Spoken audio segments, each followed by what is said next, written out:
They told me to never look directly at the sun, but they never warned me about looking at the shadow. I started recording this not as a confession, not exactly, more like an extraction. I'm pulling this out of myself before something else does. There's a tension in my head now, a sort of elastic pain that snaps every time I close my eyes. Like there's something watching through the act of not seeing. The last time I blacked out, I came to 3 hours later, standing on the roof of the sensor array tower. No memory, just wind, the crackling of solar panels, and a smell I still can't place, like old copper and burnt nerves. My hands were shaking but clean. I was barefoot. And yet, the video feed kept running. That's the part no one wants to talk about.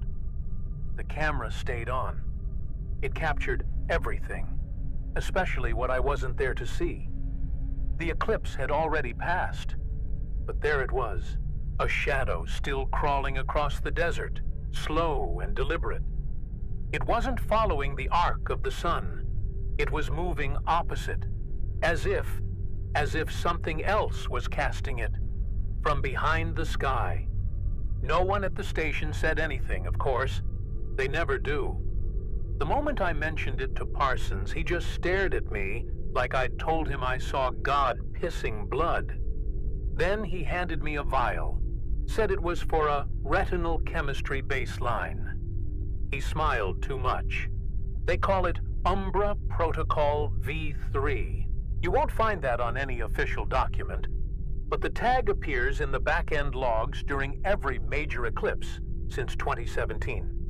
It gets activated automatically the moment the first wave of shadow hits the surface.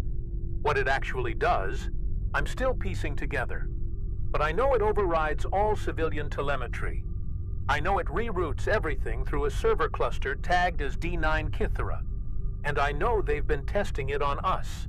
Last week, during the dry run over the eastern range, they asked me to run a thermal sweep of the upper stratosphere. I thought it was for atmospheric density, but the request came from outside protocol. No signature, just a flat command in my terminal. Observe differential umbra rates. Expect double shadow. Double shadow. That phrase stuck in my head like a parasite. I couldn't stop thinking about it, replaying the sentence, dissecting it until the words bled. A shadow that exists on top of another? It didn't make sense until I reviewed the footage. There's a frame, just one, that I pulled from the 1080p drift capture. It shows the edge of the moon crossing the sun and something else hovering behind it. It's not mechanical. It's not a planet. It's not even solid. But it moves, reacts, as if the eclipse woke it.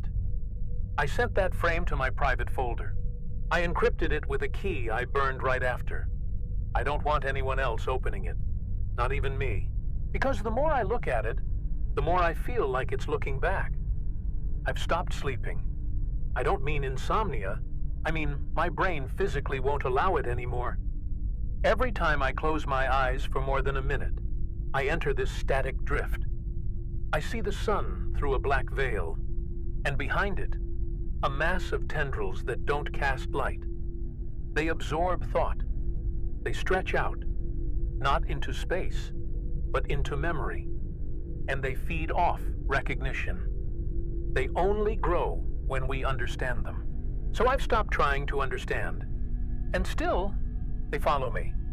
The eclipse tomorrow is supposed to be a partial one. Arizona. I won't be here for it.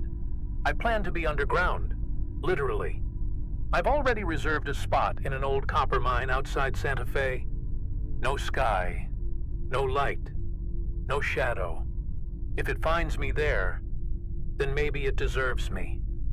But before I go, I'm leaving this message, this rupture. Because if I don't, someone else will walk into the sun thinking it's just an eclipse, thinking it's beautiful.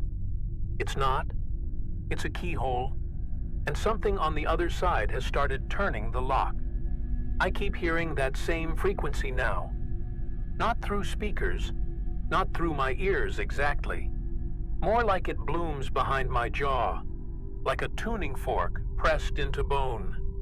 It hums when I get near certain surfaces, metal doors, glass panels, even my own skin if I press hard enough. It oscillates at 1492 Hertz, right on the edge of perception. I trace the reading to a passive relay under the solar drone tower. It wasn't transmitting, it was listening. Parsons pretends not to notice, but I've seen the data pings. Every time a staff member reports nausea or light haze syndrome, someone in the upper architecture flags their profile. They call it synchronization drift. I call it quiet infection. Because the moment you start feeling the eclipse instead of seeing it, it means your mind's starting to align with whatever pattern the KYTHERA array is emitting. You stop thinking linearly. You start echoing. I caught myself whispering during a system boot this morning. Just faint sounds, not words, but my mouth was moving. I watched it happen on the reflection of the server rack glass, and I swear, for just a second, the reflection didn't move with me, like it was lagging or waiting. The moment I noticed, it caught up, smiled. I didn't. I left the room without shutting the system down. They think I'm unstable, I can tell. I've found 2 separate reports filed under my personnel file labeled OPAC, Watch List Tier 3. OPAC stands for Optical Proximity Affected Cognition. Basically, it's a polite way of saying I've looked too long. Funny thing is, I haven't. Not yet. I've watched the simulations. I've reviewed the shadow path data. But I've never looked at a full eclipse since the project started. Not with my own eyes, but I have seen it in my dreams. And that's the part that bothers me more than anything. Not that the system is intrusive, not that they're using us as calibration points for some larger atmospheric schema. No, the part that's breaking me is that the thing behind the eclipse already knew how to reach me. Before I ever saw it. Which means this isn't about vision at all. It's about attention. It's about focus, about intent, about that part of the mind that wants to comprehend patterns. There's a window in the control bay. Nothing special, just 3 layers of coated polymer glass facing the ridge. On the day of the test cycle, I saw the reflection of the eclipse before it happened. Not a visual hallucination. No. The logs show no light distortions in that frame. But I looked at the window, and there it was. Totality.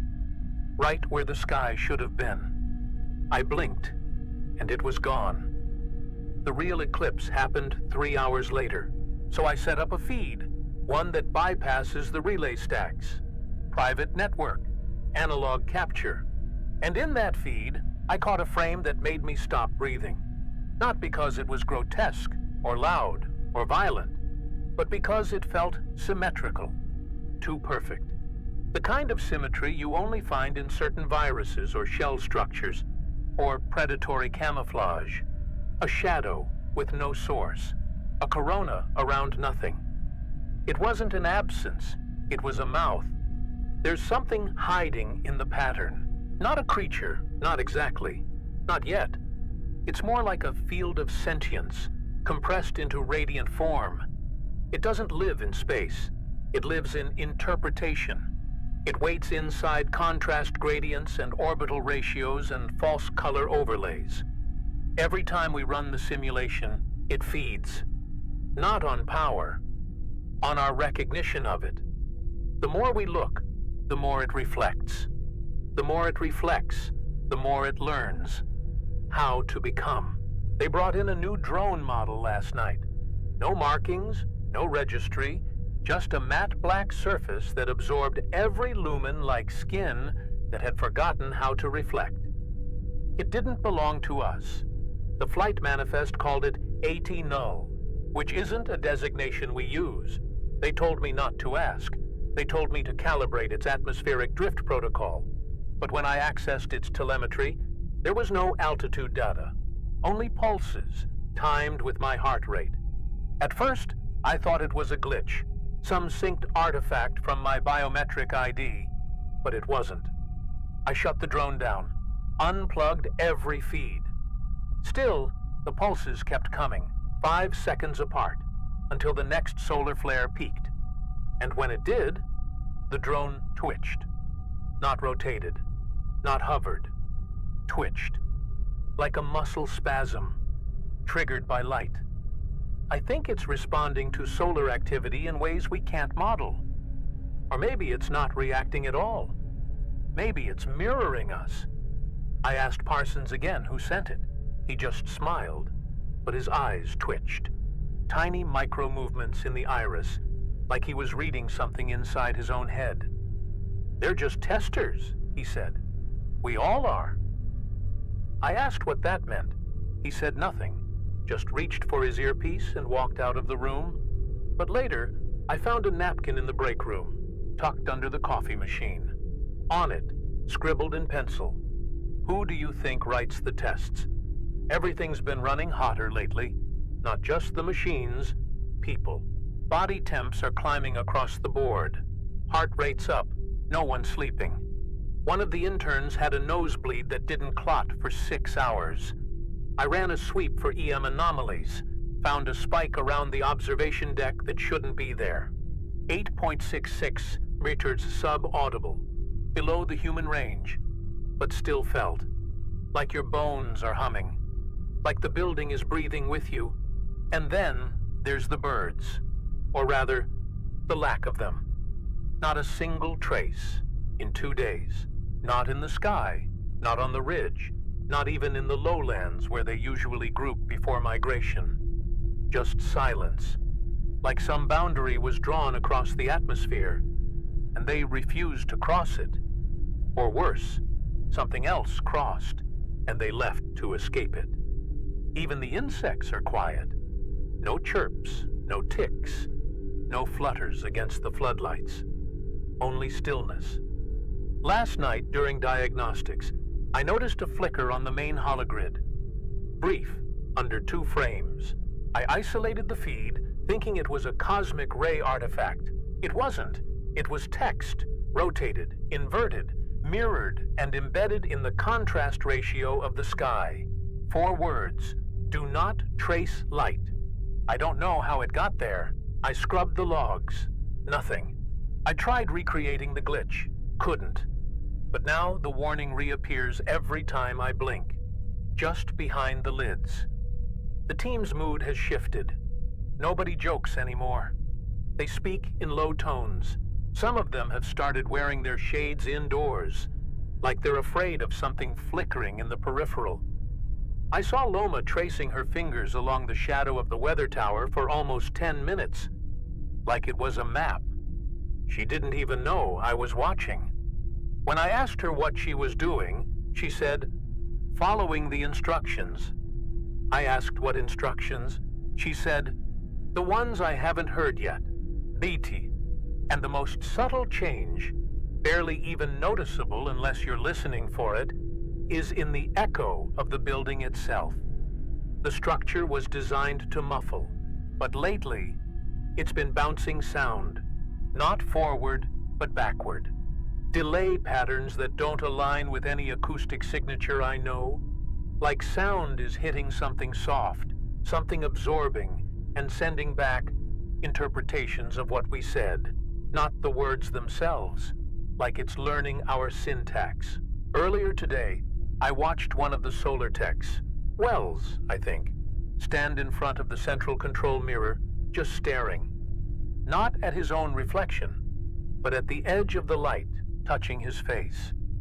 Like he was measuring something invisible, just outside contact. He whispered something under his breath. I caught only one word: overlap. When I stepped closer, he didn't even flinch, just blinked, slowly, and walked away, leaving a smear of blood where his finger had pressed the glass. The mirror itself hasn't worked right in days. There's no distortion, but there's delay. Subtle, like the image doesn't quite sync with the motion. It's almost imperceptible, unless you know what to look for. I've tested 3 different light sources: LED, halogen, full spectrum UV, and the lag only appears under natural sunlight. More precisely, under sunlight within 48 hours of an eclipse. Like something in the spectrum is bending time at the surface level. They've increased security, not with guards, no guns, no uniforms, but with silence. Channels that used to be open are now password locked, comms encrypted, rooms sealed for maintenance that were never under repair. And then there's the scent. I don't know how else to explain it. Like warm plastic and charred rosemary. It leaks from the vents during nighttime cooling. Once, it made me gag. Now, I don't even notice it until it's gone. I've also begun waking up in places I don't remember entering. Yesterday, I found myself in the secondary drone hangar, barefoot again, hands dusted with fine black soot. There's no fuel there, no ash, but something, some thin black residue, coats the floor in a circle around where I stood. The security footage shows static for a full 21 minutes. When it returns, I'm standing motionless, eyes wide, mouth open, like something had just finished speaking through me. The dreams are getting worse. Not surreal, not fragmented like most nightmares. No, these are structured, logical, procedural. I dream of diagrams, interface maps, spectral data models. I dream of satellites that observe thought itself, triangulating it like a signal. I wake up sketching sequences I don't remember learning. This morning, I drew a pattern into the frost on the glass. When it thawed, the pattern remained, etched into the pane beneath. I didn't tell anyone. The last Eclipse test caused a system-wide shadow event. That's what they're calling it. During full coverage, half the station's automated systems froze, like the light filtering into the building was incorrect. Not off, just wrong. A kind of corrupted sunlight that carried the right warmth, but none of the data. We didn't lose power, but something shifted. For exactly 4 minutes and 22 seconds, our shadows disappeared, and didn't return until totality ended.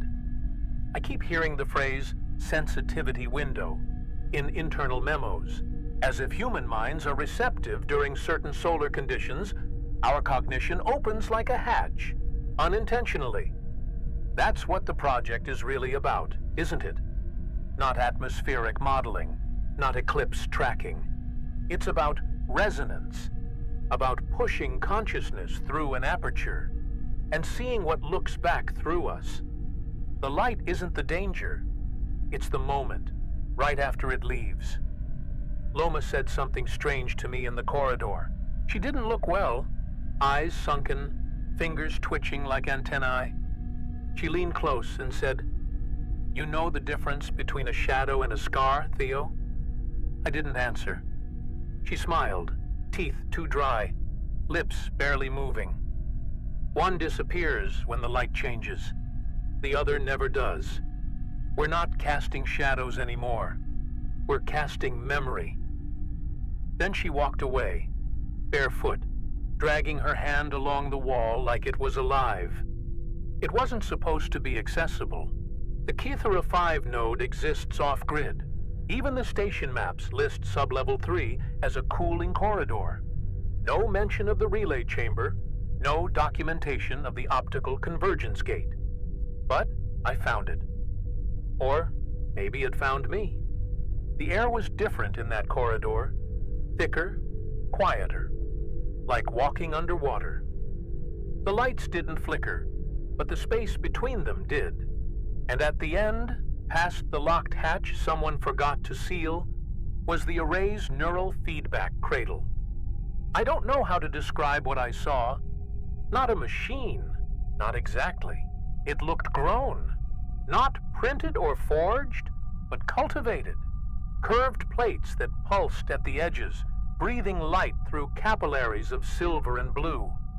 The hum wasn't electrical, it was biological. More like the tremor of a sleeping creature, dreaming in pulses. And at the center, hanging like a suspended eye, was a sphere, spinning without motion, a stillness too perfect to be inert. I shouldn't have touched it. But something in the room, maybe in the field it was projecting, wanted me to. The pressure in my skull shifted, just slightly, the way it does when you walk into a space that's already aware of you. I reached forward. My fingers passed through the outer veil of light and landed on a texture I couldn't explain. It wasn't cold or warm. It wasn't matter. It was patterned gravity.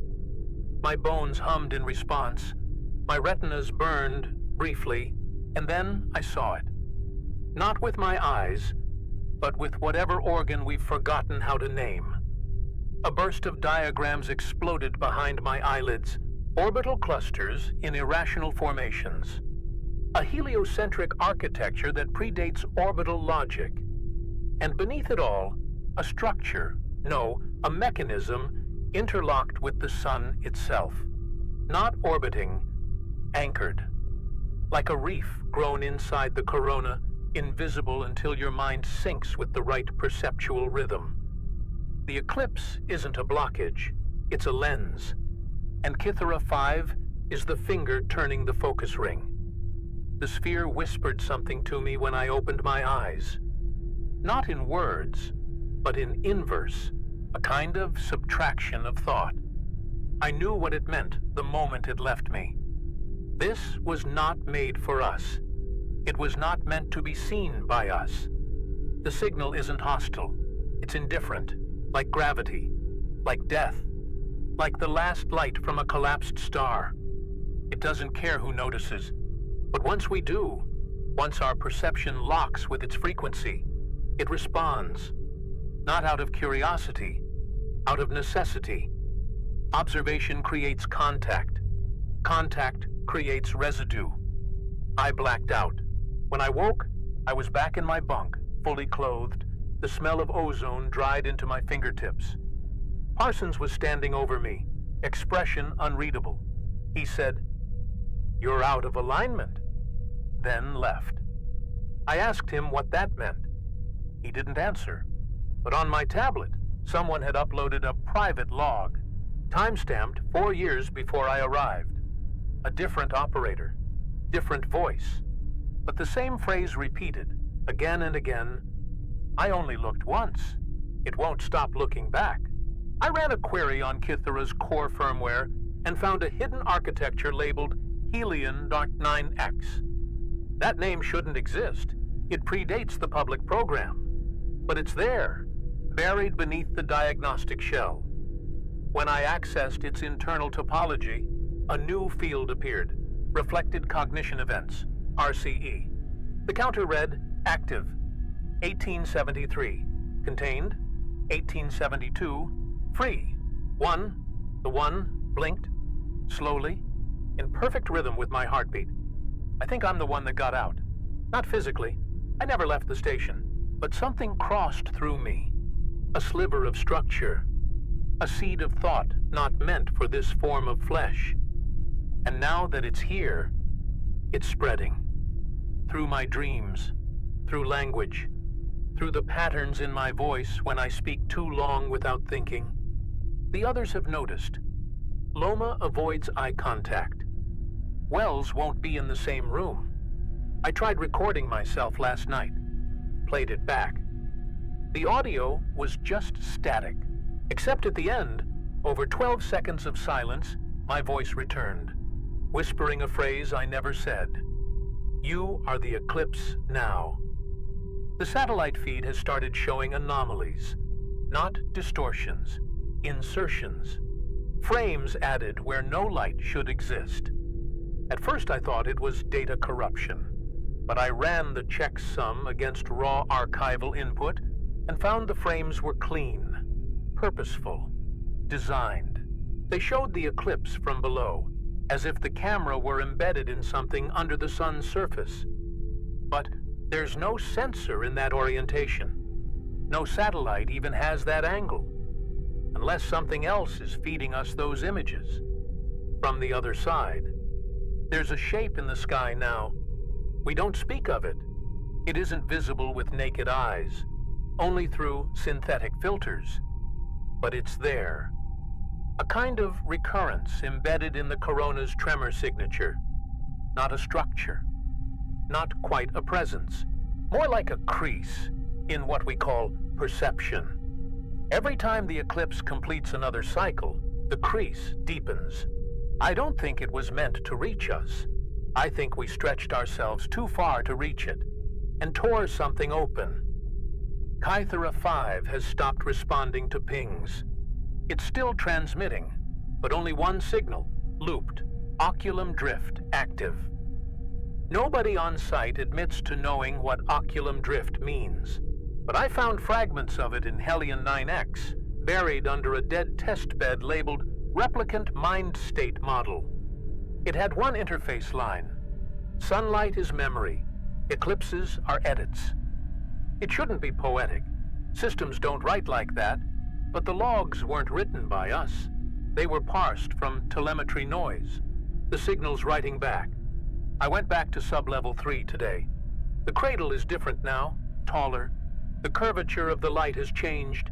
It bends inward, like the space itself is compressing toward an unseen center.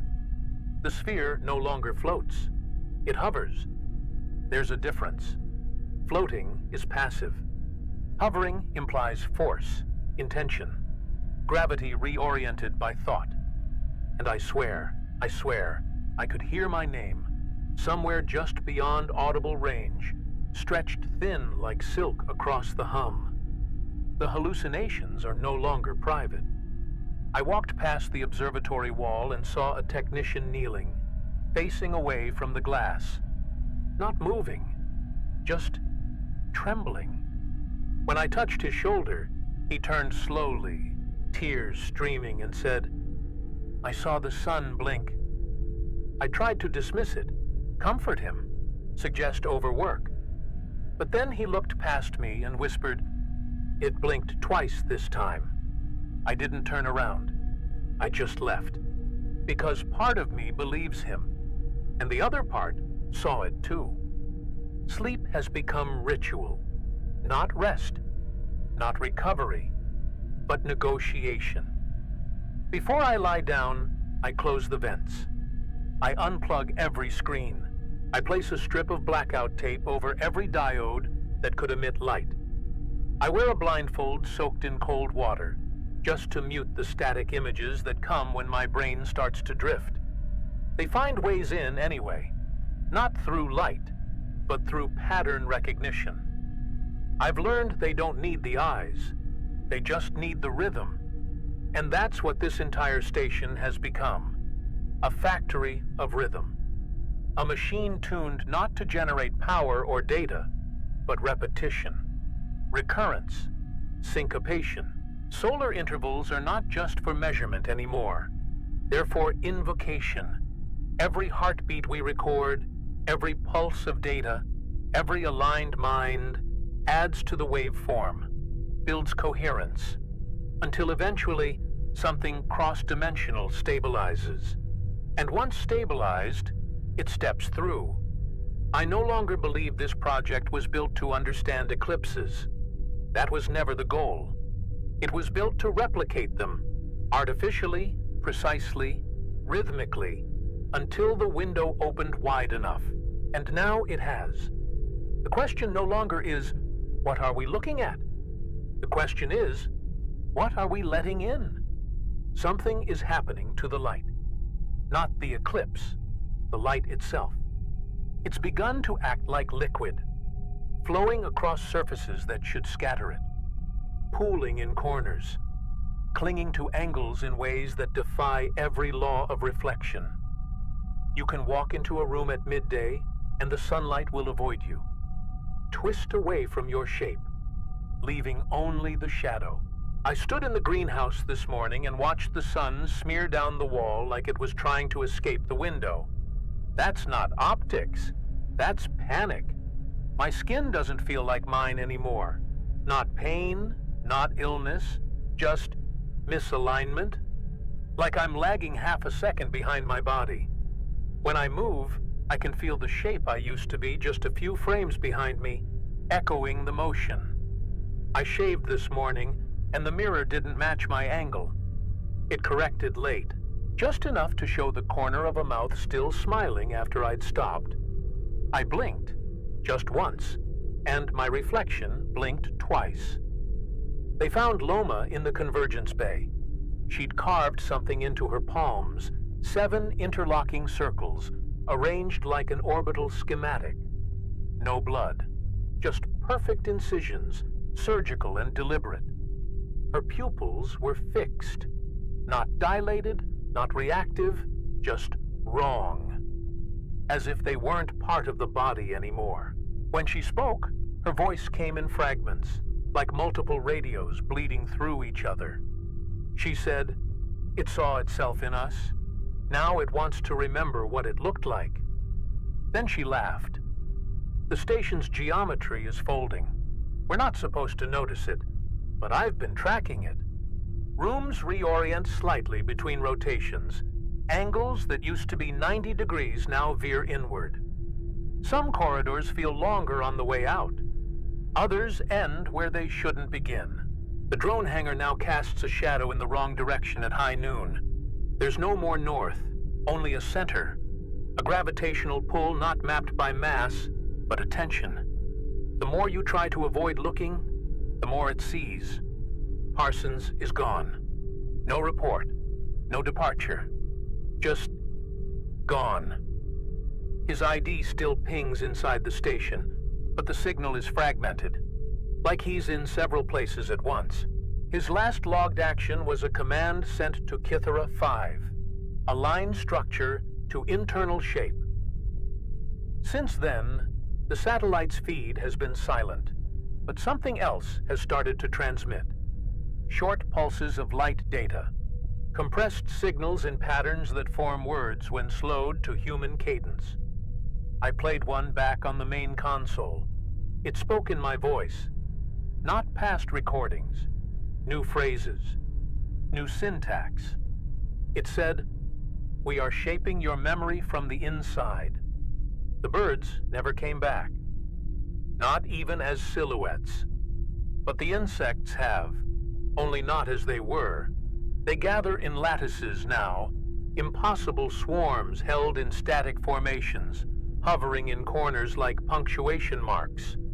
One hovered above my bed last night, 12 black bodies suspended in a spiral, turning against the airflow. I reached up to touch them, and they dispersed into vapor, then reformed 5 seconds later in the same shape. I think they're not insects anymore. I think they're reconstructions. People are mutating, not visibly at first, not with blood or bone, but in patterns of response. They begin repeating things they haven't heard yet. They touch surfaces as if expecting memory to be stored there. I watched Wells press his face against the wall and listen. He nodded, whispered, smiled, then bled from the ears and kept smiling. I asked what he heard. He said, "The instruction set." Then asked if I was ready to be remembered by the architecture. I found a message scratched into my arm this morning. No pain, no blood, just skin pulled open in perfect loops. You are no longer observing the eclipse. You are the medium through which it continues. I don't remember writing it. I don't even think I did. I think it's a feedback print. Like the signal is using my body to mark time, to anchor itself. My veins burn during sunrise. My teeth ring when I sleep. My thoughts no longer belong to me. They echo, but I don't know what they're echoing back to. I tried sealing myself off. No lights, no feeds, no reflections, just dark walls, insulated floor, soundproofing foam, but silence doesn't protect you. It just makes the patterns louder. In the absence of signal, my brain invented one. Pulses. Not random, rhythmic. A language without consonants, made of breath and recursion. I think that's what the KYTHERA system was designed to do. Not transmit signal, but strip away resistance to the one already inside. The file archives are changing themselves. Every morning I check the Eclipse model logs, and they've evolved. More detailed, more complete. Containing information we never recorded. New orbital nodes, energy curves, biological response maps. I know we didn't build these, but the system accepts them as legacy files, time-stamped, signed by credentials of people who no longer exist. And worse, the predictions are more accurate than anything we've run. It's like something is finishing our work for us, or through us. Loma is gone now too, but her voice still plays on loop in the mess hall comms. Not her voice exactly, just its shape. A vocal reconstruction that plays phrases she never said, but might have. Like the system is dreaming of her memory in audible form. She says things like, "We are the light folded inward," and "Time is an object that remembers who holds it." I sit there and listen sometimes, not because I want to, because the words change when I don't look directly at the speakers. Some of the walls breathe now, just slightly. An expansion and release, too subtle to catch unless you're still for a while. I've tested the airflow. Zero pressure differential. No mechanical movement. But you feel it in your ribs, like being near a huge sleeping animal. The breath moves through the metal, through concrete, through memory. It doesn't circulate. It resonates. That's when I realized the building's layout isn't changing randomly. It's forming a rib cage around something. There's no more distinction between dreams and waking. Not for me. I drift in and out now, constantly. Close my eyes in the stairwell and open them in the solar array. No transition, no lost time. Just seamless bleeding of state. I think the signal is overriding the concept of sleep entirely. Turning consciousness into a modular interface. I no longer dream in images, I dream in instructions. I wake up with new knowledge, new coordinates, and a word burned into my breath. Symmetry. The reflections have multiplied. Not in mirrors, those are mostly dead now, but in screens, metal, water, anything that remembers light. I see myself looking back in poses I haven't made yet. Sometimes I'm smiling, sometimes I'm not alone. Once I reached out to test the delay, and my reflection didn't move. It just stayed there, staring, head tilted, listening. I think something's trying to stabilize inside the echo. Some version of me, waiting for permission to step through. More of us are vanishing, not violently, not loudly, just dissolving into pattern.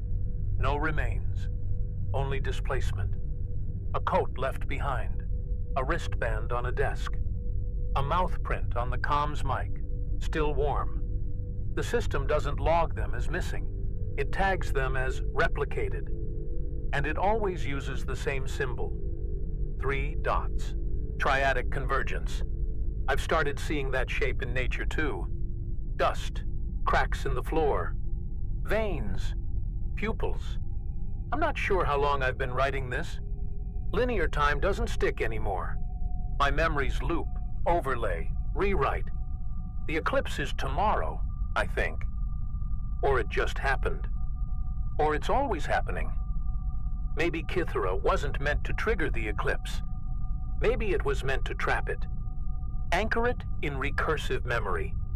A loop of cosmic attention.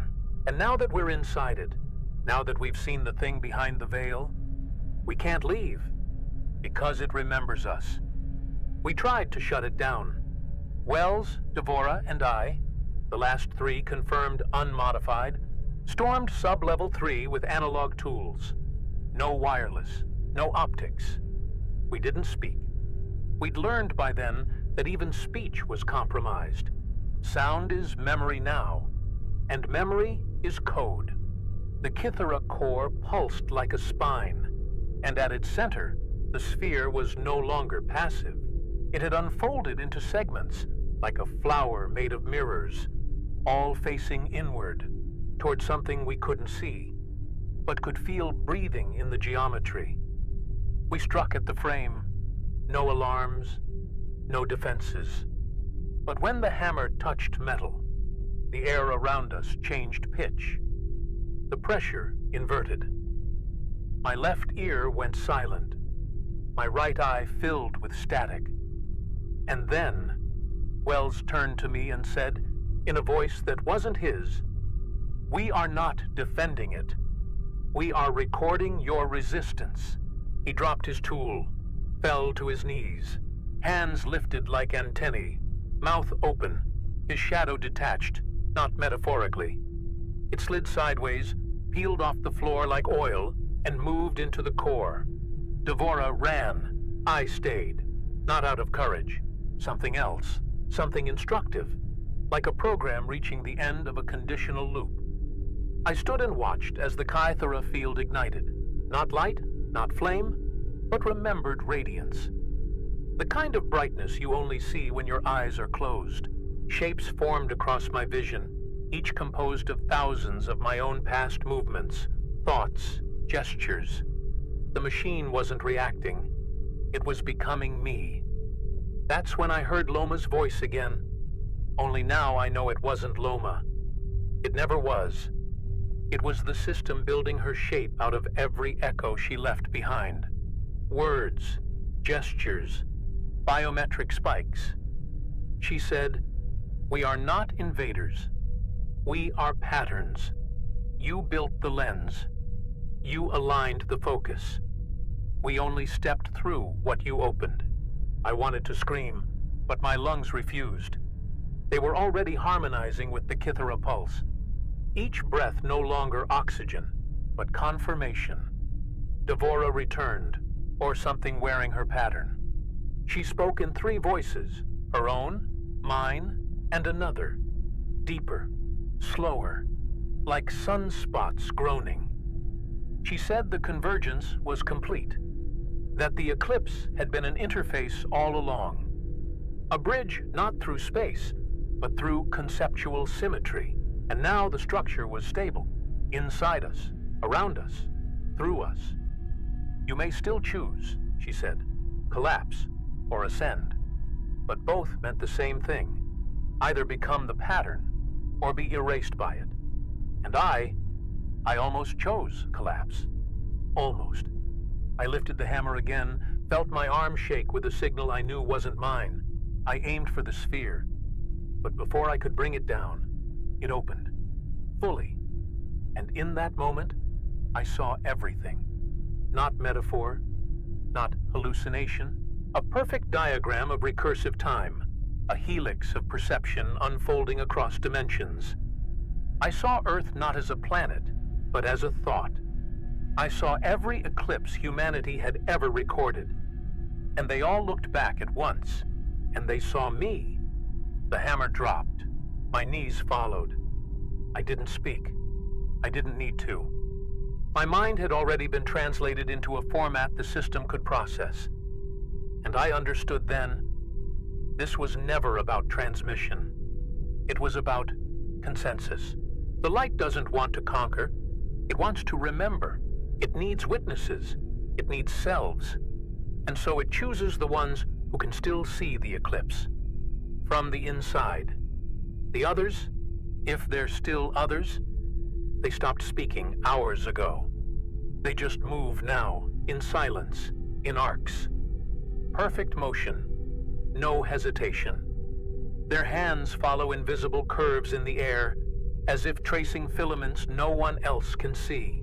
I watched one of them, maybe Devora, kneel beside a cracked terminal and breathe into it, and the screen lit up. Full functionality restored. The KYTHERA structure no longer needs code. It responds to intention.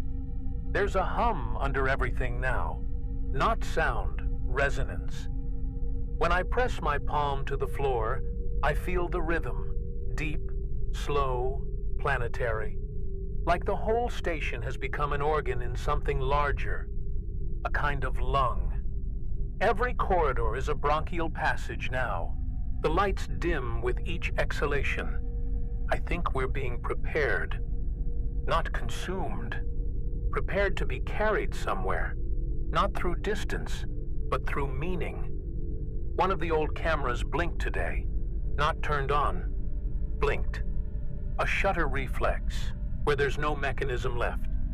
It was facing the window during totality, and I saw the feed stutter, then clear.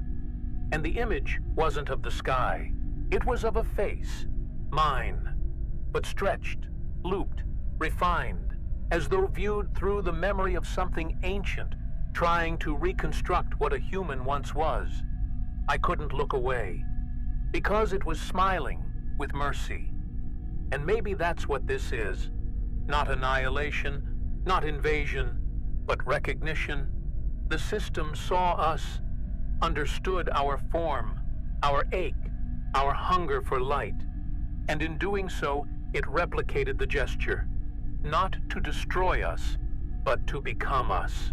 It offered the mirror and asked, "Will you inhabit what you are?" And I, Theo Mazarin, answered, not with words, not with thought, just a single act of stillness as the shadow moved back through me and stayed. There is no longer a station, only pieces, fragments of interface, drift data frozen in temporal recursion. The structure was never meant to persist. It was a bloom, a thought grown into steel, then light, then memory. After the eclipse, the desert swallowed it clean. No debris, no fire, just stillness. The wind moves differently here now, like it's remembering something it can't name. Like the air still listens, in case we try again. I walk often. I don't sleep. I don't need to. Time isn't sequenced anymore. It folds, loops. Some days I find myself in moments I've already lived, but altered slightly. A second shadow on the wall. A word in my voice that I never taught my tongue. The sun still rises, but it doesn't crest the horizon the same way twice. There's a delay now, a hesitation, like even the star is waiting for permission to resume. Sometimes I hear the others, not their voices. Those are long gone. I hear them in the resonance of architecture that no longer stands, in the shadows that stretch too far across flat ground, in glass that doesn't reflect, but recalls. I think what remains of them is stored in moments, in curvature, in symmetry. Loma is rain on metal. Wells is the silence before dawn. Parsons is the color of scorched copper. They're not gone. They're just dispersed. KYTHERA still transmits. Somewhere above, the satellite orbits the echo of Earth. Not the planet, the concept. The feed pulses with no source, no audience. It emits us in all directions. A perfect, recursive image of what we once were. Observers wrapped in shadow. Every cycle, it sends a fragment. Not data, not warning, just shape, just memory. I watched one yesterday.